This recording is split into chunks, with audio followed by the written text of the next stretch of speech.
સરકારી ઓફિસ, વિકાસના કામો, કામ કરાવવાની રીત અને બિલ પાસ કરાવવા માટે કમિશનની વાત.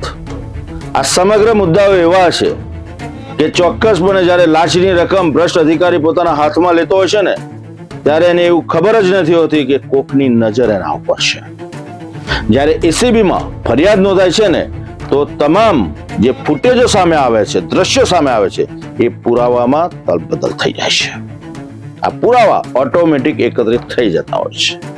વાત કરી રહ્યો છું કવાડ તાલુકા પંચાયતની.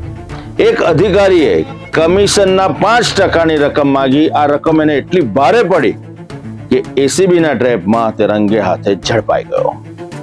સમગ્ર ભ્રષ્ટાચારનો ખેલ ખુલ્લો પડી ગયો.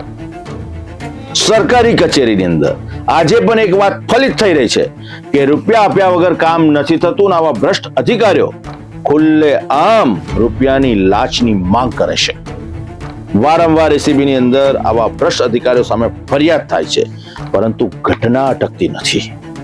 સરકારે કાયમી ધોરણે આવા ભ્રષ્ટ અધિકારીઓને દૂર કરવા પડશે, તો જ દાખલો બેસશે અને આવી ઘટનાઓ અટકશે.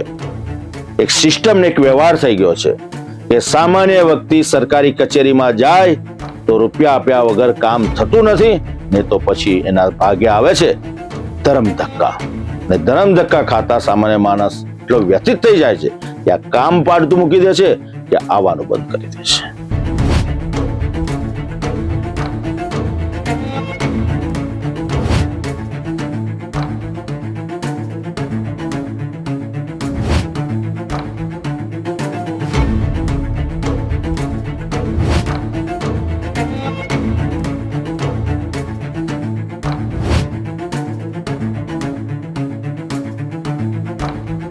ધારાસભ્ય ગ્રાન્ટ હેઠળ થયેલા વિકાસના કામોના બિલ મંજૂર કરવા માટે અધિક મદદનીશ ઇજનેર દ્વારા 5%ની લાંચ માંગવામાં આવી હોવાનો ગંભીર આક્ષેપ થયો છે.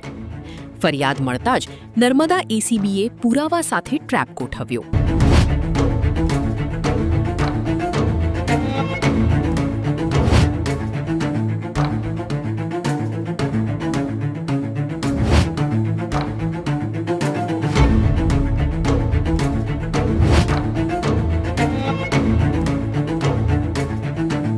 મજૂર કલ્યાણ કેન્દ્ર હોલના બિલ અને સંરક્ષણ દિવાલ જે બની છે ધારાસભ્યની ગ્રાન્ટમાંથી, તેનું બિલ પાસ કરવા માટે 5% કમિશનની લાંચ માંગી હતી, જેની માતબર રકમ થવા જાય છે 35,000.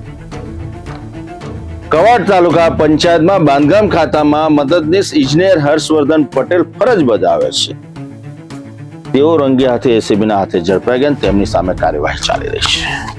થોડી પણ લાજ શરમ આ નફટ ઇજનેરને ના આવી કે એક લાંચ માંગી રહ્યો છે ધારાસભ્યની ગ્રાન્ટમાંથી પ્રજાના વિકાસના જે કામો થયા છે એ રકમનું બિલ પાસ કરાવવા માટે.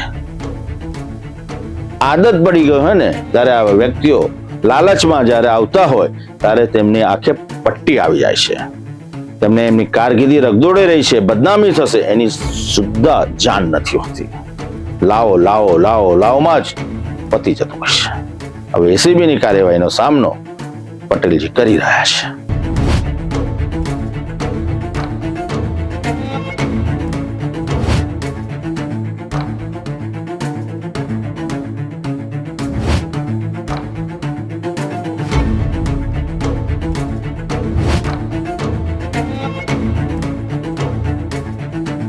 ફરિયાદ મળ્યા બાદ નર્મદા એસીબીએ સમગ્ર કાર્યવાહીનું આયોજન કર્યું.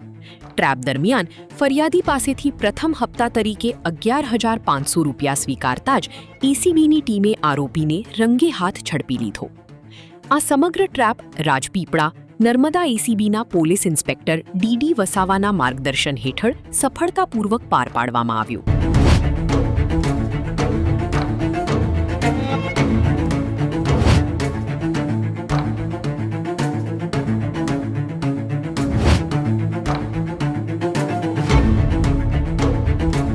આરોપી સામે હવે ભ્રષ્ટાચાર નિવારણ અધિનિયમ હેઠળ ગુનો નોંધી વધુ તપાસ હાથ ધરવામાં આવી છે. એસીબી હવે એ દિશામાં પણ તપાસ કરી રહી છે કે આ લાંચના કૌભાંડમાં અન્ય કોઈની સંડોવણી છે કે નહીં.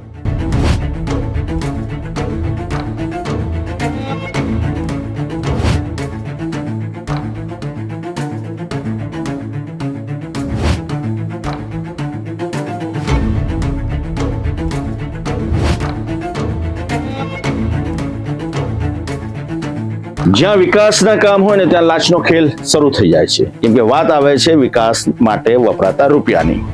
આ નુકસાન માત્ર સરકારનું નથી થતું, જનતાના વિશ્વાસનું પણ થાય છે. આવા ભ્રષ્ટ અધિકારીઓ થોડી રકમની લાલચમાં એસીબીના સકંજામાં આવી જાય છે. હવે હર્ષવર્ધન પટેલ ની તપાસ અને પૂછતાછ એસીબીની ટીમ કરી રહી છે. એ માત્ર એકલા જ છે કે આખું નેટવર્ક કચેરીમાં ગોઠવાયેલું હતું.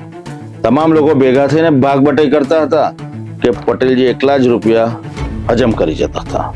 ઘણા બધા ખુલાસાઓ થશે અને નામો અને ચહેરા બહાર આવશે.